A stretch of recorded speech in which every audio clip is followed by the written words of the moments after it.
Hello, welcome back to another episode on Red Foxy. If you like what you see, please like, subscribe, and click on the notification bell so you don't miss out on new content. After got pregnant wife decided to cheat on me, but I am waiting to do a paternity test and kick her out. Greetings, and welcome. As a first and most important disclaimer, please be patient with the extensive language that follows. There's a TL, doctor at the conclusion of the article. I'm in a terrible situation and am looking for assistance, as are most of the people that post here. This account has been wasted, duh. Please accept any grammatical or spelling problems that may occur due to the fact that English is not my first language. My wife and I have been married for almost 5 years. That was 2 years after we had been together for another 2 years. We were married, owned a house together, and both had successful professions. Everything had worked out perfectly. However, we encountered some difficulties in conceiving the child that we both want to have. We were examined, and it was determined that my wife was suffering from an illness that rendered pregnancy very unlikely. This was undoubtedly a huge setback for us, but we were able to persevere through the valley of tears as a team, with me providing strong support for her. It was the glue that kept us together. We focused our efforts on arranging an adoption, which is not an easy task in our nation. The method is extensive and tough, and we endeavored to push through for over 2 years, progressively losing trust in our abilities. Afterwards, though, something very unexpected took place. We learned that my wife was expecting a child in October of last year, just as we were deciding whether or not to withdraw from the adoption lottery and continue living as dinks, double income, no kids. With great excitement, we started acquiring all of the baby's essentials as well as prepared for the next phases of his development and growth. During that time period, my wife, who was in her second month of pregnancy, expressed an interest in taking a 2-week trip to the United States around Christmas. Unlike him, she had planned to go by herself to the destination. According to her, she is not only traveling to pay a visit to an old friend and his wife, but she is also doing so in order to prove to herself that she is capable of surviving on a vacation that she is doing on her own. The bespoke friend and his wife were familiar faces to me, and I encouraged her in her endeavor, knowing that all would change once the child was born.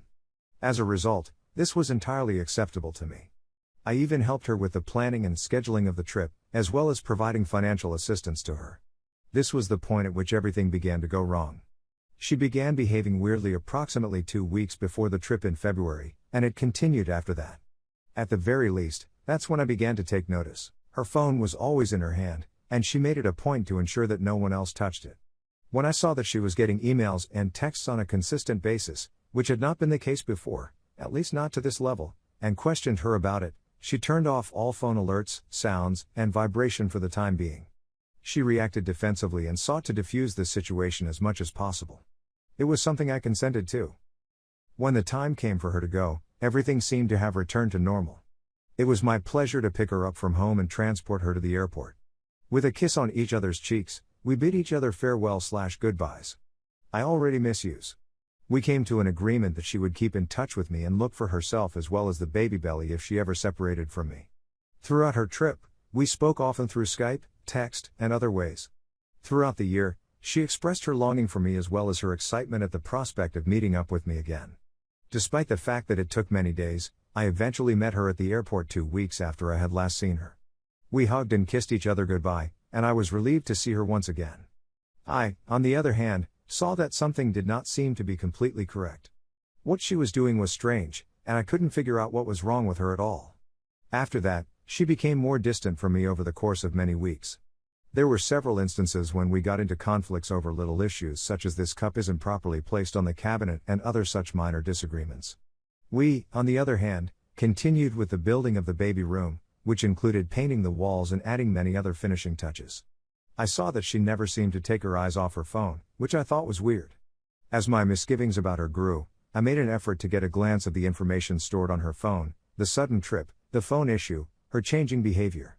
On a few occasions, I was able to read her text messages, which was unusual for me. This is the exact moment that my heart physically burst open in my chest. As part of my inquiry, I learned that she has been communicating with another guy through messaging, sexting, and email for the previous 4 months, which I found to be suspicious. A daily email exchange takes place between them, in which they express their feelings of love and devotion to one another and even make plans to meet again and spend the rest of their lives together in the future. On top of that, I noticed that they had sex on hand. I was in a total and utter state of despair.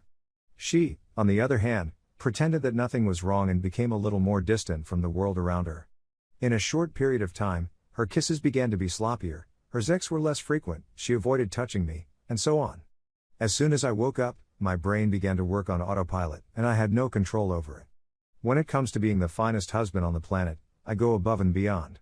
This includes taking extra care of the home, nursing her when she has a nasty cold, going on date evenings, which seem entirely normal and wonderful, and so on. I make an effort to keep my thoughts hidden behind closed doors. I'm wondering what she's up to, whether or not she'll desert me, what will happen to our kid, and whether or not it's my child. The fact that they were separated by a physical barrier gave me confidence that everything would work out in the end. That she will be able to recover her faculties. Just take a look at her actions right now, how she is ruining not only her life, maybe, but also mine, certainly, and potentially the lives of our unborn kid.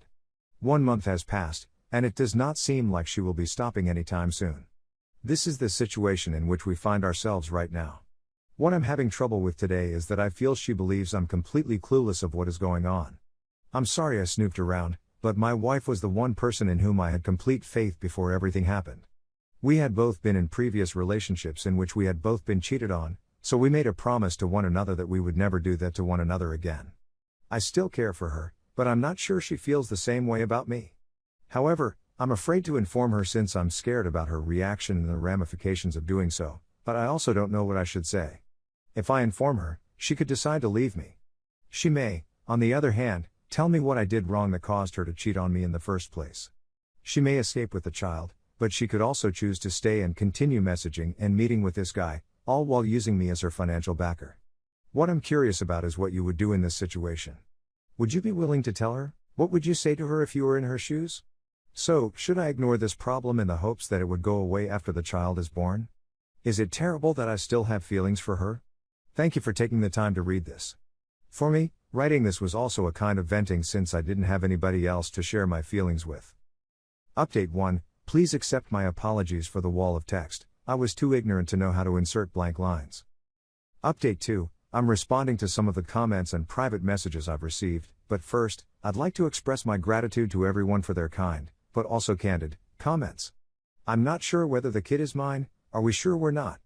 I know she got pregnant in October, and the first messages I received from her were in December, but I have no idea where or when they met for the first time.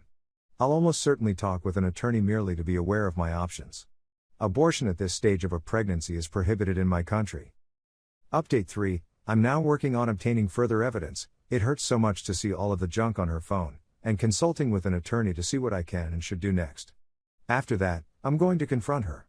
I plan to be there for the birth of the kid, but I will request a paternity test after the baby is born, just to be sure.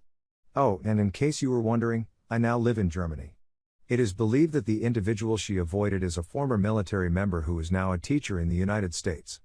I have his full name, address, phone number, and email address on file for reference. His place of employment is recognizable to me. I am aware of the identity of his son. I entertain the idea of contacting him and confronting him. But I think I'll postpone this for a while.